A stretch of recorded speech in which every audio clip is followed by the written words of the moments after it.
Public inquiries begun into the devastating fire which destroyed the Grenfell Tower in the UK's capital.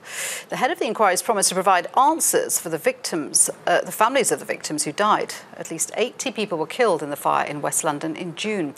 The inquiry chairman says it's a tragedy unprecedented in modern times.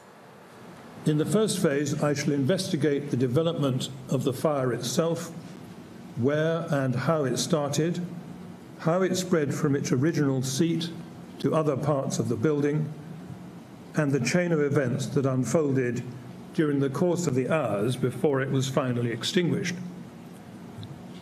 I shall also be looking into the response of the emergency services and the evacuation of residents. Well, Peter Herbert is a barrister and political activist, and I'm pleased to say he joins me now in the studio. Good to have you with us, Peter. So the inquiry chairman has promised answers, but how confident is the Grenfell community that this inquiry is going to, A, provide answers, and B, more importantly, perhaps, accountability? Well, I can't answer for the survivors and residents, but we are black and minority ethnic lawyers who've organised to do the strategic role.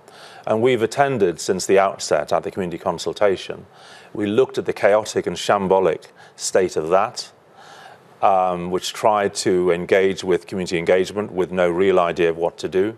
We've looked at them appoint an all-white inquiry team without regard to the Equality Act.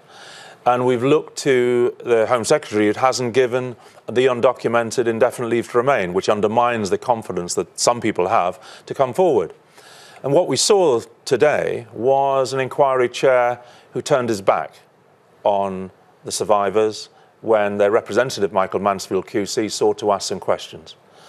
And the feeling we get is, and this is coming back strongly from survivors and residents, is that their distrust of authority, the fact that they were ignored for years by TMO and by the Royal Borough of Kensington-Chelsea appears to be being replicated by a retired High Court judge of great privilege and intelligence, but who seems to have little understanding of social housing or the needs of diverse communities. But of course, I mean, this is one of the criticisms, that the inquiry is not going to delve deeper into social inequalities and the issue of social housing in the UK. But can it really do that, given that that is such a massive issue?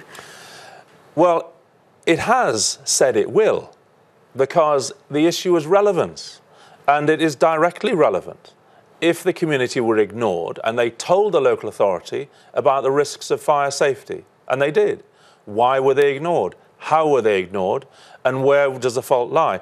Now, those are things which are directly relevant to the question, the fundamental question of how this appalling and avoidable fire took place.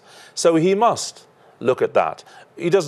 Nobody expects the inquiry to deal with the whole issues of austerity for the whole country. That may be dealt with, in a sense, by others. But he has promised that he will not shirk from the difficulties of this inquiry and the difficult issues that are going to be raised, even if it leads to criminal or civil proceedings. Well, he is shirking, because it's a bit like rabbit in the headlights when you see the inquiry team being cross-examined about their expertise, and the counsel of the inquiry says, apparently, well, I want to be able to look my children in the eye. That's my expertise.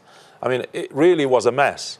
So for them to, in a sense, suggest that the people have full confidence, and then you turn your back when you're even questioned by them in a public forum, doesn't give one great confidence. And he has to do outreach to give the community credibility. Otherwise, there will be no search for the truth. It depends not upon engineers and civil servants. It depends upon real people in that community who are living and had lost their loved ones coming forward to give evidence. But there's going to be a lot of pressure on this inquiry to come up with justice, with accountability, with answers, because this was such a big thing to happen in the UK. There will be a lot of scrutiny about exactly how this panel goes about its job.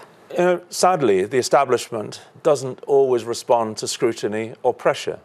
And you know from the child abuse inquiry that a lot of that can be ignored by a government that doesn't want to listen, or by parts of the establishment that are not used to hearing or being criticised by people on the other side of the railway tracks.